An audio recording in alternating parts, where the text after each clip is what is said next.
Faded on a track like this, 'cause the music makes me high. And if I only got one more night, I'm gonna leave out loud goodbye. This gonna be the type of night What up? they make What up? movies What up? about. It's your boy, Mr. Vine. Mr. Vine channel, Sweatbox. We back. We live. We active here on the channel. Yes, indeed. You know how we do. Still, dodging those digital jabs, baby. We still out here making these videos for y'all. Active, loving it, doing it. I've been super busy. As usual, you know, we out here traveling and still trying to do these videos, so it just gets super busy. Just got back from Vegas about a week and a half ago. Had a blast. Lots of videos coming soon. Me and my girl was down there. We got a lot of videos coming through, and I still got at least one, probably two more San Diego vlogs to put up too. So it's a lot of stuff coming. But right now, we're here to talk about Dune 2021. Denis Villeneuve, the director, has brought us what I consider to be a masterpiece. And I know there's going to be a lot of it's been semi-divisive. It's fair enough. If you don't like it, that's on you. I absolutely love this film. And I was not a big fan of the 80s film. I don't barely remember it. I barely remember it. I probably wasn't old enough to grasp all the concepts at the time. I love this film. Love it. Absolutely love it. Cinematography, A+. Acting, A+. The action, A+. Story, A+. I love it. My only knock is that it ends too soon. It ends, I mean, we know we're getting part 2. That's been confirmed. But it ends too soon. Let's talk about this cast, man. I gotta pull up my trusty helper so I can be smart, so I can sound like I know what I'm talking about. Let's talk about this cast. Timothée Chalamet plays Paul Atreides. Zendaya plays Shani. Rebecca Ferguson, Lady Jessica. Oscar Isaac, Duke Leto Atreides of House Atreides the First. Jason Momoa plays Duncan Idaho. Stellan Skarsgård plays Vladimir Harkonnen of House Harkonnen. Javier Bardem plays Stigler of the Furman. Dave Bautista, Glossa Robin of the Harkonnen. And Josh Brolin plays Gurney Halleck. And then, of course, there's some other people, you know what I'm saying? Shouts out to Sharon Duncan, who played Lit Keynes. She was really good. And that's really about it. The lady who played Queen Mother, she did a good job. But that's really the main cast. So if you guys don't know what Dune is about, it's basically, to sum it up in a very broad spectrum, it's like Game of Thrones in space. You have large houses dueling over the power of spice on the planet Arrakis. That's what it said. And the Emperor, who we don't get to see in this film, but we'll see in part 2, presumably. The Emperor has ordered House Harkonnen to leave planet Arrakis, and planet Arrakis is where they produce spice. Spice is the mineral that allows space travel, and it allows people to enhance their life, and it's just a very powerful and very important figure in this universe. And House Atreides is brought in to take over that. Now, on the planet Arrakis, there are the people who live there called the Furman, and they have become an advanced mutated species because of their exposure to the spice. They live longer. They have blue eyes. They just know things. They're just hardcore people. You know what I'm saying? They went to war with the Harkonnens. The Harkonnens almost killed them, but the Harkonnens didn't kill them. And so then the House Atreides comes in, and they look to make peace with the Furman. And also, there's also a planet that's giant sandworms that eat everything. If you're caught in the sand, they'll eat you. Giant sandworms, yeah. Don't want to leave that out. Major plot point.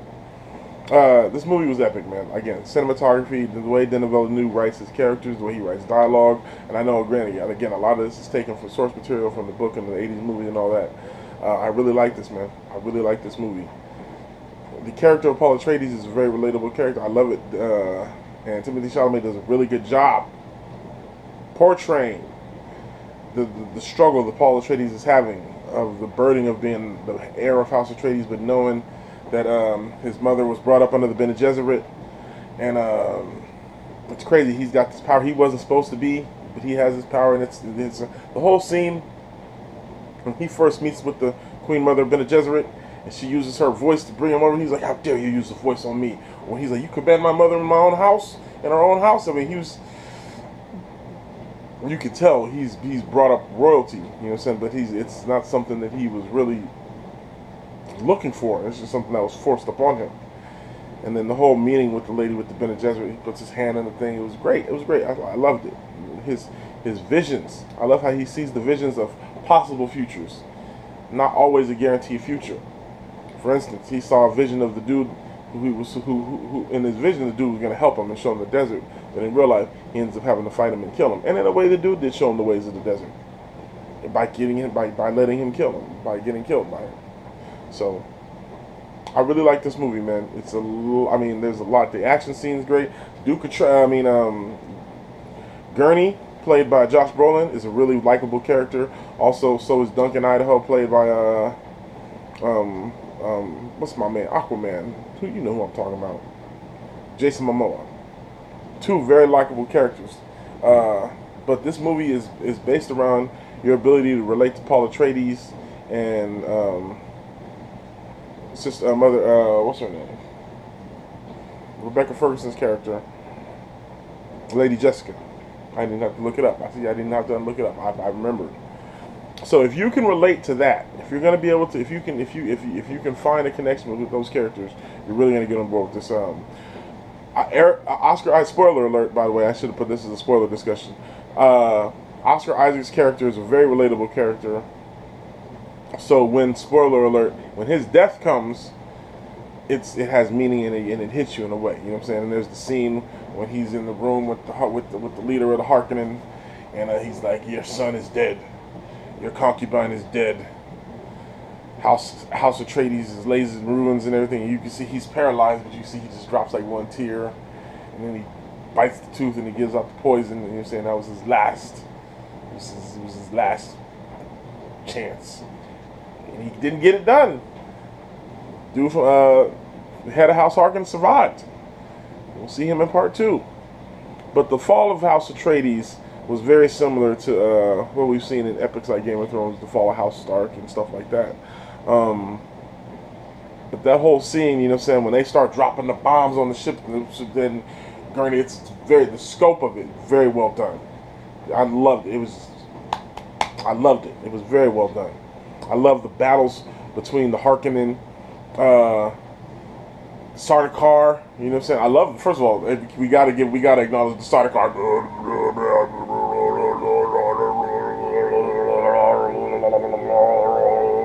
That's me speaking Sardaukar, son. What you know about that? Yes, the Sardaukar. I like them a lot, and I hope to learn a little more about the Sardaukar in part 2, because in this one they're basically just a for-hire army, but they are the hand of the Emperor. That's the Emperor's #1 army. But to see the Sardaukar and the Harkonnen team up to take out House Atreides, it was tough to see, because the House Atreides soldiers was tough, but they still went out. You know what I'm saying?